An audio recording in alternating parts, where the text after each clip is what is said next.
We're very honored, I'm very honored, very happy to welcome Karen McCandless, whose name is on the board there, and her contact information. Feel free to write that down. Karen is a member of the Civic Engagement External Advisory Board. So she's worked very close with Quinn and now with me in that role. She's also the CEO of Community Action Services and Food Bank here in Provo. The mission of the food bank is to foster self-reliance in individuals, families, and the community. Her current position and being a former elected city council member in Orem and land use planner fuel her passion for advocating for and working toward thriving communities. Karen loves playing the piano and flute. She loves the out of doors, classic music, a good nap, and she's always earns one, I'm sure. She loves the blues, Legos, and a long, slightly downhill bike ride. I appreciate those two as well. And that introduction, I think, is a perfect segue to something that I would like to present Karen. If you could come forward. So, Karen, I would like you to present this. We've already given you a civic engagement shirt. Yes. So I had to come up with something new. And just a few weeks ago, Karen, at my invitation, agreed to serve on another board, actually not as a board member, but as an advisor to a board, to the Provo Bicycle Project, which is taking over from the Provo Bicycle Collective. Some of you may be familiar with that organization. And given that you like slightly downhill bike rides, I wanted to present you this map of Provo's bikeways on one side, and then BYU's bikeways on the other side. We had these made a few years ago. I'm sorry that it's slightly wet. It was a little bit crumpled, so I sprinkled it with water. And Sweat from your brow. No. I've been carrying this for probably 2 years in my bag.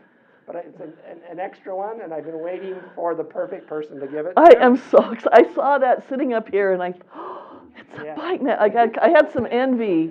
I had no idea that it would come into my possession. And I present this to you with the Thank hope you. that we can make Orem, under your leadership, more like Provo when it comes to Thank you. active transportation. Thank you. I'm with you on that. I'm so excited. This is awesome. Can I just whip it out of my pocket? And I love cycling. I just love it. So thank you. Thank you for the opportunity to be here. I'm a wanderer when I do these things. So they gave me a microphone, so I hope you can hear me. And my kids, I was telling my kids, I got here early and I said, I'm in this room and it's really fancy. I'm used to being in classrooms. I said, I don't have a PowerPoint. All I've got is me and my interpretive dance. And so they said, we want you to record this. And I'm not going to do interpretive dance, but that's kind of my back. But when I pulled into the parking lot by the museum, I come here, it hasn't been so much post-COVID, but before, I'd speak a lot at BYU. And I'd always talk to the traffic attendant. And one time I came in and I said, I'm here to help students get engaged. And he looked at me, he says, really? I said, yeah, civically engaged. And he said, oh, okay. He wasn't as excited as it was before. But today I said that I'm here to bore a bunch of students. And he said, have fun. And I said, well, I'll have more fun than they will. So I don't want to bore you. The title of my talk and discussion I want to have with you is called An Unexpected Journey. Does anyone know where that line is from, where I would have taken that in literature? Where are my fellow Tolkien fans? Yes, what's it from? The Hobbit. The Hobbit. And I think about that scene when Bilbo from the movie, when he's running off. That's what I want to talk about today, because what's happened with me and why I'm standing here is a completely unexpected journey. And I want to leave you with 3 things, and we'll go through those in the few minutes that we have time as we share this time together. So I've been asked to share a little bit about my background. So back in the day, I was born in a neighboring state and was awakened every morning by a father singing "Rise and Shout, the Cougars are out." I'm a BYU grad and came here and met my husband and got married, had 2 daughters, and I remember when I was about 26, kids came a little bit later, I guess, in the LDS culture, and I was there with my kid, my newborn baby, and I said, okay, I've done everything that I had on my list, and I'm 26. And I'm bouncing and said, what do I do now? I'm 26 years old. I've got hopefully a lot of years left. So what is it that I do? Well, what happened was a bunch of opportunities came my way that I totally didn't expect. And they kind of came together to create a very unique path. And the first thing I want to mention, as I'm going to talk about, is be open. Be open to what might come your way. My degree is in land use planning out of the Department of Geography, which is there you guys call it, we called it Kimball Tower back in the day, Swicket or something. I don't know what you guys call it now. I just hung out on the 6th floor a lot. My degree was in land use planning. I loved community. My father was an architect. Loved the built environment. How does all that interconnectivity come together with different uses and communities, neighborhoods? I just loved it. And then I went off after I graduated and worked in the field for a number of years. I worked for different communities. I worked for developers who were taking their plans through the development process. I got to see both sides of that. And then as children began to come along, my husband completed law school. I stayed home with my children, and I did work part-time in planning here and there. I did some work for their law firm in land use development, because they told their clients, she's cheaper and she knows more than we do. And so I would do that for them. And then an opportunity came in 2001. I volunteered. I served with Habitat for Humanity. I was a family mentor. I just felt this desire to serve. And so I began to do that and began to make some connections. And so through that, I became acquainted with some individuals. When there was a vacancy on the city council in Orem, I was leaving a presentation at Orem City with a former mayor, Stella Welsh. I don't know if any of you, she passed away. She said, Karen, we need good women on that city council. We need to think of some good women to apply. And here I was with a 3-year-old and a 10-year-old, and I thought, okay, well, yeah, I thought I've got enough smarts that I'm not going to do that, because I've been worked for a city. I know what happens to city council members. I see what they go through. I see how they're treated. I said, because I'm thin-skinned. And I said, okay, I'll think of some women. I'll try and think about that. And she said, well, what about Karen? And I literally said, Karen who? And she said, Karen you. And she was just very direct. She said, think about it. And when Stella said, think about it, she was the type of person, he's like, yes, ma'am. You did. You think. So I went home and I thought about it, talked to my family, and they said, okay, you know what, just throw your name in. There's no money lost. You're not running a campaign. Throw it in there and see what happens. So I did that. And lo and behold, I was appointed to fill that vacancy. So I went down into the foyer of the Orem City building and called Stella and said, you didn't tell me that if I applied, they'd appoint me. And all she did was laugh. And so what I did is I came to love being on the city council. The first while I felt like Harry Potter at Hogwarts. I walk into the room and they hand me the computer and they say this is, and you're in the room with these people who are making all these decisions. These people that I had a different type of relationship with before. And now I'm one of them. And I remember how frightened I was when I made my first motion in a public meeting. I'm going to mess it up. I move that we approve the consent calendar. And they're like, yes, Karen speaks. So yes, anyway. Well, what happened was that 1 year vacancy turned into running 3 more times. And so I was able to build relationships in the community, do that, and I ran successfully 3 times, and I served a total of 13 years on the Orem City Council, probably about the time some of you were born.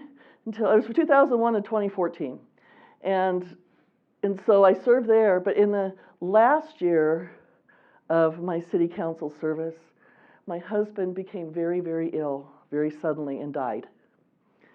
So I was, my youngest had just started high school, and I needed, well, I had the opportunity to go back to work full time. And I was very discouraged because I had not worked full time since the 1980s, probably when your parents were born. But it was back in the 80s, and so I don't have time to share all that experience. But anyway, I ended up working at Community Action Services and Food Bank. I didn't want to go back into planning because the jobs at that time were, you can have 6 chickens and your fence can be 6 feet tall and you have to have 2 off-street parking spaces, those kinds of things. So I wanted to go into the sociological side. That was something that really intrigued me after being on the city council, because not only are neighborhoods and communities the built environment, but they're the people too. And the types of development, if you go and look at communities, as I look at them now, why are certain uses in certain areas? Like I was in Fort Collins, Colorado last week, and there's a poorer side of Fort Collins. And you know what's there? Auto repair shops. All of your auto zones, and all of your little convenience stores, your budget motel, like very budget motels. There's certain uses that laundromats, things like that you just see. You say, okay, socioeconomically, this is this type of neighborhood. And you go to other neighbor parts of it, and it's like, okay, out in the east side is Costco. And you see where that is. It's just different demographics. So I became involved with community action, working in advocacy and working in some of the programs that we have there. And then when the director retired in 2017, I became the director. At that time too, I had just completed all the classwork to become a chaplain. That was something that I was thinking about doing as well. But this opportunity came along to be at Community Action. So running Community Action now is something I never dreamed of. As the BYU student taking these geography classes, but I was open to other avenues that your major or your career may take you. And because we're at BYU, I'm going to throw in I'm going to have a little bit more spiritual side of this. Ezra Taft Benson said, men and women who turn their lives over to God will discover that He can make a lot more out of their lives than they can. He will deepen their joys, expand their vision, quicken their minds, strengthen their muscles, lift their spirits, multiply their blessings, increase their opportunities, comfort their souls, raise up friends, and pour out peace. Whoever will lose his life in the service of God will find eternal life. And so that's the whole quote, but the part that I wanted to just focus on was that first part. You turn your life over to God, be ready for those opportunities that may come. Be ready for those city council vacancies. Be ready for the new job that may open a newly created position at Community Action. Be brave. Just because you may not check off every box on the job description, if you feel like it's something that you are wanting to do or feel called to do do it. I almost didn't apply for the job at Community Action because I didn't have, in my mind, the refined skill sets that they were asking for. But I was exactly what they were looking for. So be open and be brave.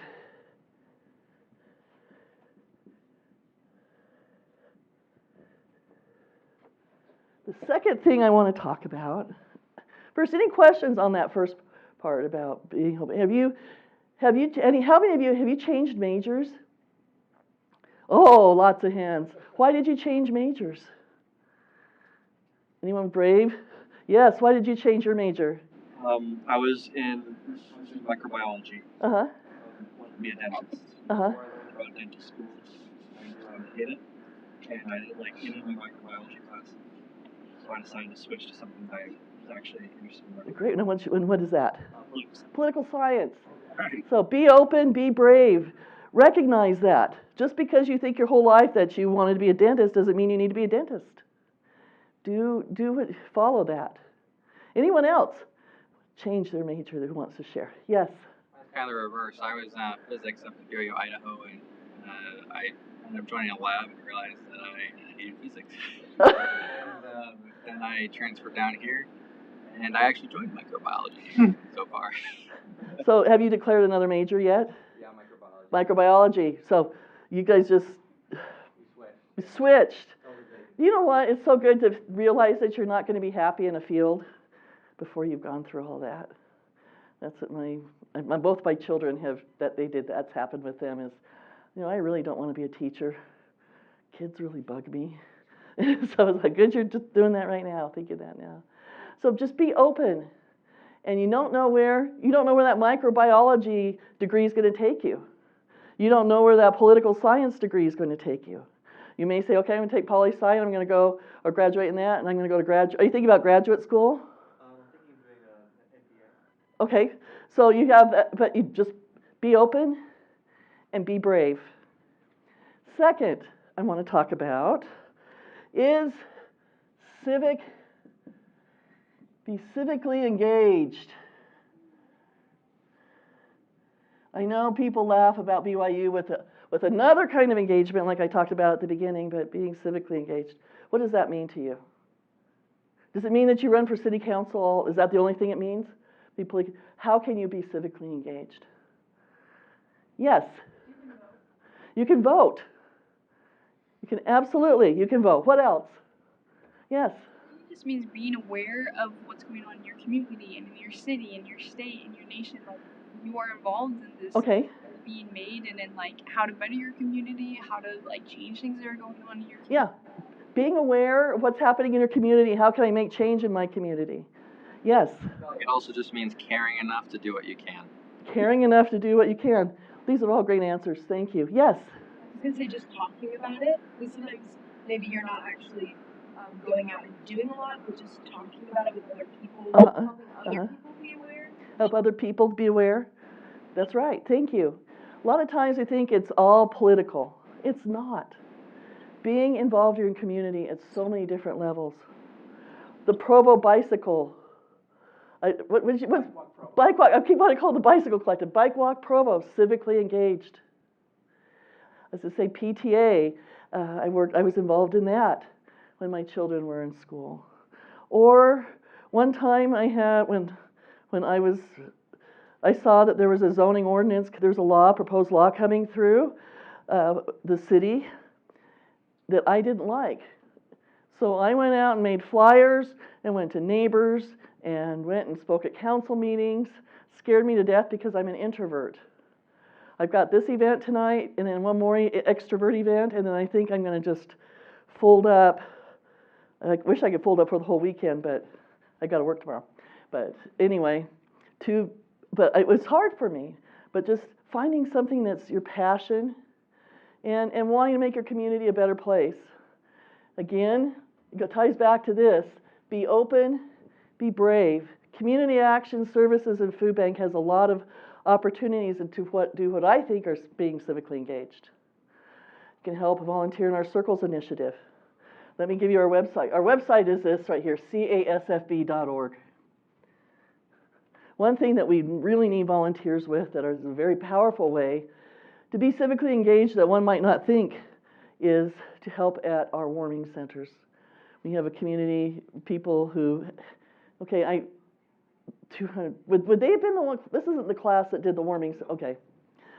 I don't know if you're familiar with it. This is something new in Utah County where those experiencing homelessness have a warm place to stay. And we have shifts for asking volunteers to come and stay the night. You can do your homework. It's pretty quiet. The liveliness usually ends around 11 by then, but it's a very powerful experience. Sometimes unexpected things happen. We did have somebody die. We did have somebody pass away Monday. I know because I'm conducting his funeral. Oh, yes. So yes, we had a gentleman pass away Monday. And I'm just grateful he died in a warming center and not out in the cold. Well, you know what? And so are his parents.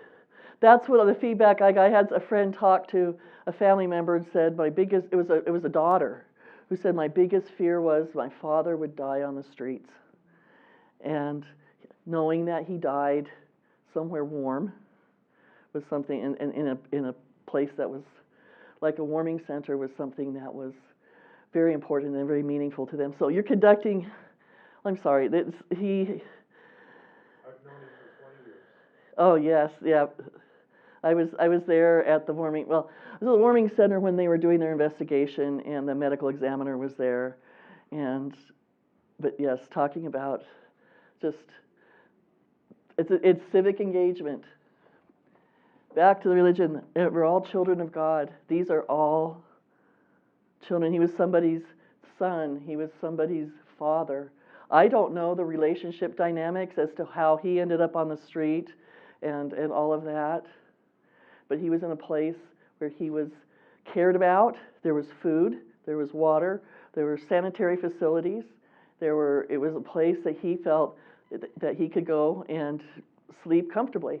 I can tell you with assurance that his family That what? His family is extremely grateful that he had a place to be. Yeah, it's sorry. I got when I went there and saw he was, well, yeah. When I went right. It was a very powerful emotional experience.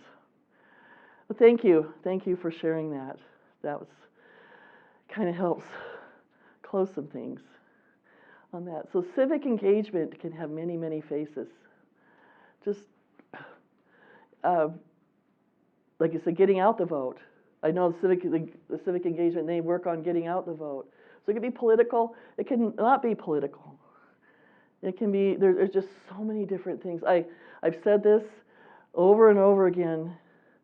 I think civic engagement ought to be a core class at BYU because I think everybody should learn how to be involved in their community and care, learn about their community and care about it because you're going to go out there and be in these neighborhoods and be in these cities and out there having the opportunity to make a difference.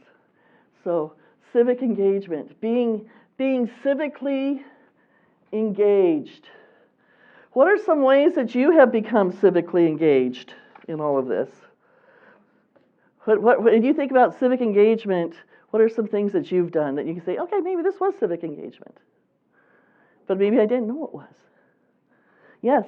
Food banks, they're a fun time. Yep, the food bank? Yes. Oh, we had a scare this week. I know I'm going to talk about politics, the national politics, but I will tell you the impact of having federal money frozen when so much of our money that runs our programs at Community Action is either money directly from the federal government or from state, when it passed through the states to us as grants. We didn't know what was going to happen. But we are going to be open, we remain open, and grateful for that. Understand there are needs for cuts and things like we'll roll with that. But yes, the food bank. Did you volunteer at our food bank? No, I was up in Virginia. Oh, in Virginia, yes. So did you do boxes, or did you have people go through and shop? I did that with Bishop Storms. I also did that is for Spanish translation, so I would just translate Spanish. Oh, okay, great. Great, yeah, yeah. We have that. We have a large Spanish-speaking population who comes in and gets services from us. So our community action, I'm going to take just a moment to tell you about us a little bit more. How many of you, okay, I know I don't want to know this because I always go, oh, I wish more people knew who we were before I ask them. Say, how many of you heard of community action? Don't, anyway. Not enough people have heard about community action. It's been around since 1967, and our website has all the a list of the different services we have, but I have that here too. Food banks and pantries. We give out kids nutrition packs. These are things that we do to be civically engaged. We assemble more than 1,700 packs per week for kids who face food insecurity at home over the weekend. We have community gardens. That's something that we have a lot of BYU students.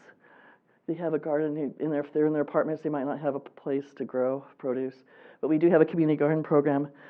We have our learning center.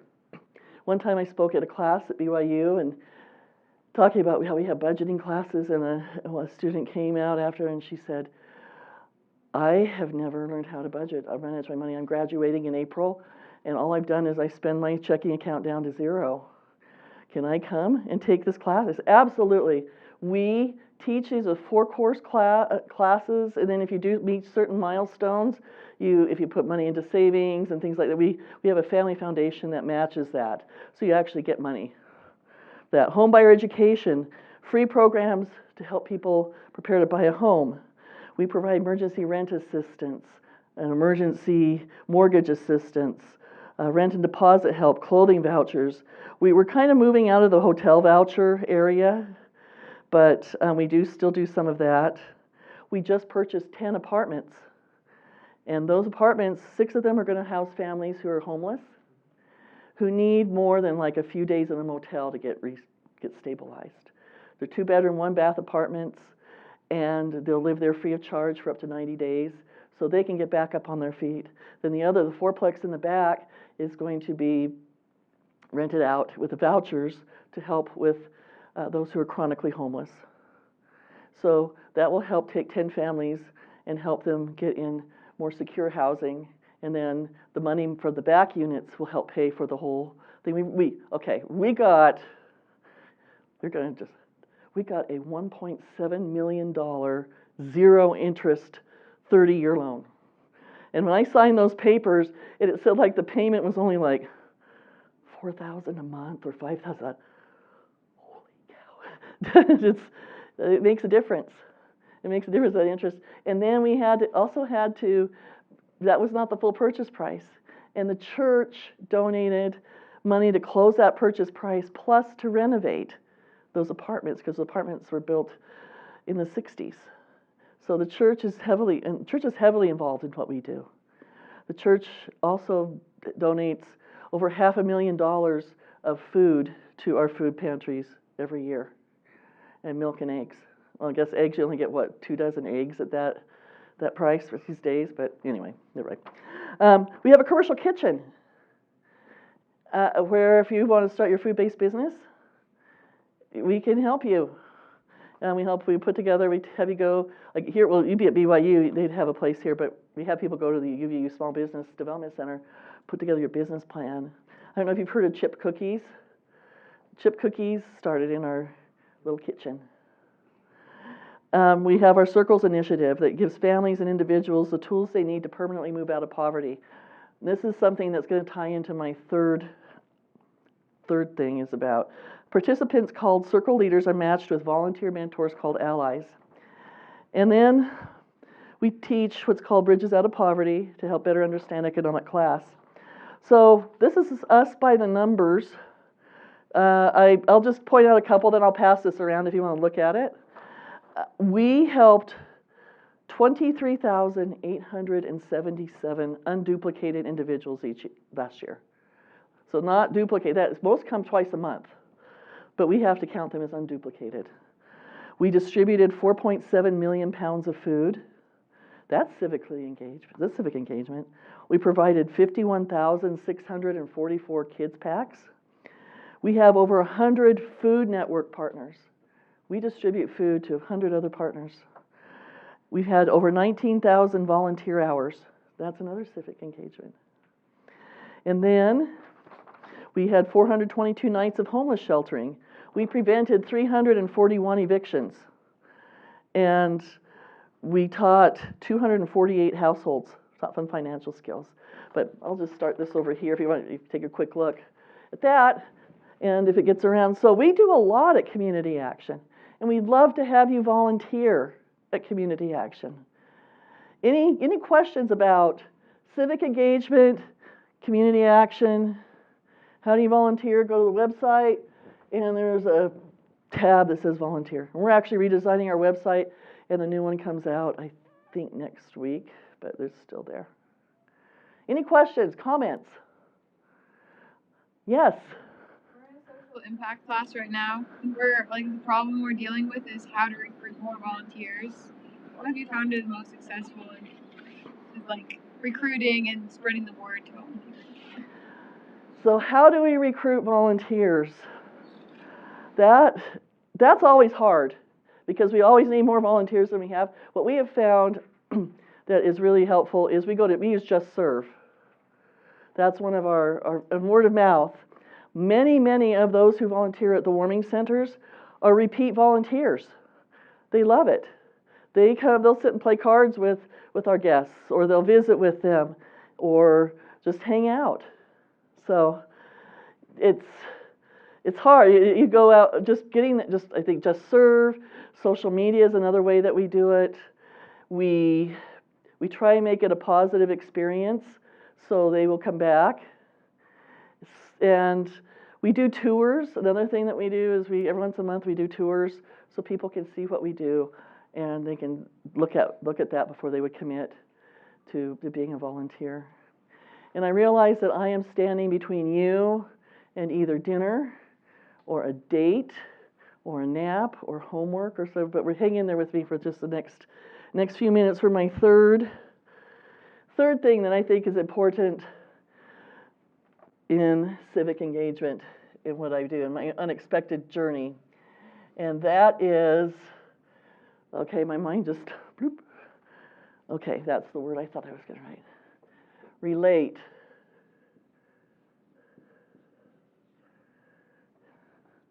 One of the really important things that I've learned in this journey that I've been on is learning how to relate to other people, especially people who are different than I am.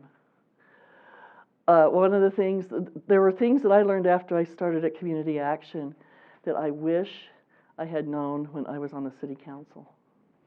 And I'm going to give you a website that's going to give you some more information.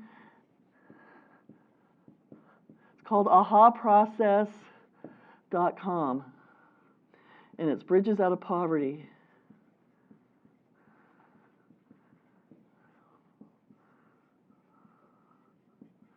And the reason this was so important to me and I wish I had known this before, is this is where I learned that, while I recognize in the community people come in different socioeconomic classes and things like this taught me the why. What is it? What makes somebody who might not have any much money go buy a big screen TV but the fridge is empty? Or why the example that we use, they're hidden rules. This is what I want to just finish up with a little bit, is talking about how people in the community are different. And so the different rules for different economic classes. Those, I'm giving you a quick Bridges Out of Poverty. Those in poverty are very relationship based. It's a deal. You've got a deal for what I need a ride. Will you take care of my kids? It's a very relationship, short time horizon. How many of you have jobs right now? Okay, keep those hands up high. Is what your job is? Okay, is that what you want to do for the rest of your life? Is that your career? Okay, most of the hands went down. Why? Okay, I asked somebody who's raised their hand on a job. Someone tell me their job. Yes. I work at the ASB. Okay, what do you do at the ASB? Like process transcripts. Process transcripts. Do you want that to be your career? Why? Because I have to stare at a computer screen the whole time. You have to stare at a computer screen the whole time. So it is something short term to get what you want long term. So when you're in poverty, you don't have that long term. Everything's short term. Go from job to job to job. And again, I'm not trying to stereotype. This is anecdotal. This is studies. You go from job to job. You don't have a career. You have a job. Because you don't know your time horizon. You are all here because you're hoping all of you hope to graduate and go on and do amazing things in different careers where you will have this long-term employment. It might not all be with the same organization, but you'll have retirement, and you'll do your preventive health, and you'll do all these different things to just make sure that you live long enough to live on your retirement and have your families. That's middle class. That's a total middle class thing. Poverty, you're thinking about, okay, I've just been evicted. I have to go, I'm going to live with my boyfriend, take my kids and move in with my boyfriend, but he's got a friend who's like, you got to worry about the safety of your children because there might be strangers in the house, or there might be people you know in the house who might be harmful to your children. Or I've got to figure out how I'm going to get to work. My kid's throwing up. If I'm late again, I'm going to get fired. I don't have anywhere to take my kid.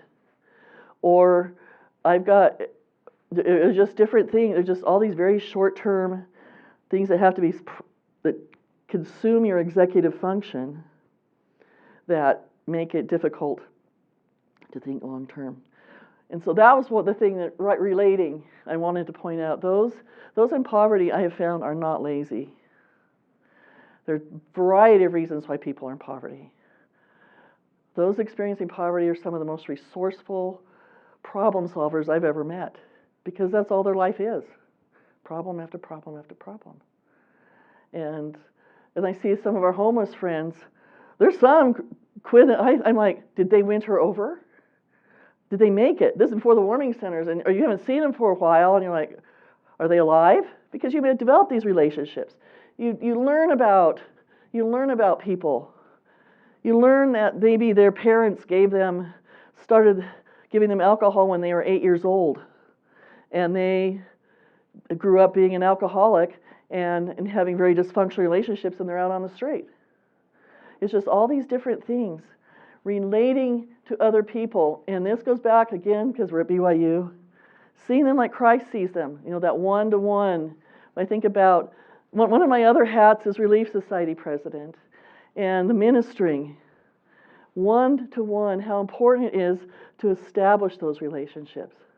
That's why I think it's one of the most beneficial civic engagement things you can do right now is to volunteer at those warming centers, because you'll go around and you'll meet people who are very different than you when you first visit with them, but you'll find out they're not that much different than you, because there are things in their world that I was visiting with a homeless gentleman who had another life of being an expert on electric vehicles and mining systems and history and all these different things, and you think, how did you end up on the street?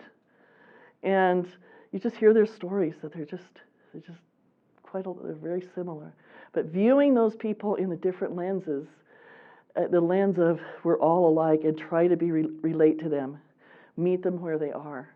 I think that's key to being part of civically engaged, because I think civic implies that you're going to be with a group of people. Engaged means you're going to be with a group of people, and having that relationship and being able to relate to them. You might not agree with them, but at least you can listen and you can relate. So, in conclusion, these are 3 things that I found on my unexpected journey. Do I regret my journey? Absolutely not. I wish my husband didn't die. That I do. But I do not regret the lessons I've learned along the way. I do not regret the life that I've created after my life was literally gutted 12 years ago. That I'm grateful for this opportunity to be part of the community. I never imagined that I would be speaking to a group of BYU students or any students. I plan on just, I don't know, not doing this. But it's a privilege. I love working at Community Action. But I'm winding up my time at Community Action. I know this sounds ancient, but I'm 60. I turned 60 last year. And it's time for me to do another chapter. So while I love Community Action and I love what I do, there's just something going back to the be open, be brave.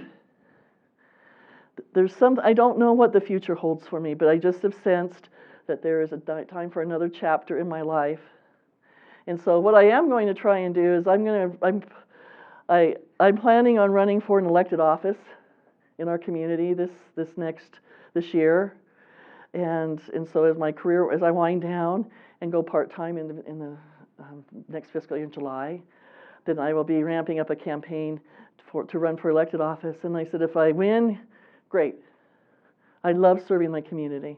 If I don't win, there's going to be something else that I'll go hang out with my granddaughter's Girl Scout troop and sell cookies. I want to learn how to play the cello. I want to volunteer. I don't know if you've heard of the My Hometown initiative that the church has done. I want to volunteer at my hometown. They keep asking me to come and teach piano lessons. Like, I can't. So there's always something. But again, be open, be brave, and civic engagement is something much broader than just politics.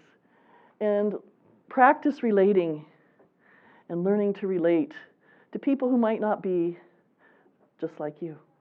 So, any questions or comments as we wrap up? Anything? Are we all? See, I hope I didn't bore you.